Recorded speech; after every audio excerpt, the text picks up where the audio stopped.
To Ananya jewellery creations. అందరూ ఎలా ఉన్నారండి? నేనైతే చాలా బాగున్నాను. మీరు కూడా చాలా బాగున్నారని నేను కోరుకుంటున్నాను.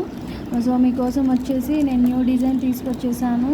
Moon shape kundan and round shape kundan తోటి బ్లూ అండ్ వైట్ కాంబినేషన్ అనమాట. సో ఇదైతే చాలా బాగా నచ్చింది నాకైతే. సో వేరే వాళ్ళు కూడా ఆర్డర్ తీసుకున్నారు. చూడండి, నేను ప్యాక్ చేసి ఉంచాను కదా, మీకోసం తీసి చూపిస్తాను అన్నీ. చూడండి ఎలా ఉన్నాయో, వైట్ అండ్ బ్లూ కాంబినేషన్తో సూపర్గా ఉన్నాయి కదండి. మీకు ఏ కలర్ కావాలన్నా ఆ కలర్ అవైలబుల్గా ఉంటుంది నా దగ్గర. సో చూడండి, చాలా బాగుంది. ఎవరికైనా కావాలంటే స్క్రీన్ షాట్ తీసుకొని నాకు వాట్సాప్ చేయండి, ఆర్డర్ చేయండి, లైక్ చేయండి, ఎలా ఉందో సబ్స్క్రైబ్ చేయండి. Thank you for watching my channel. Thank you.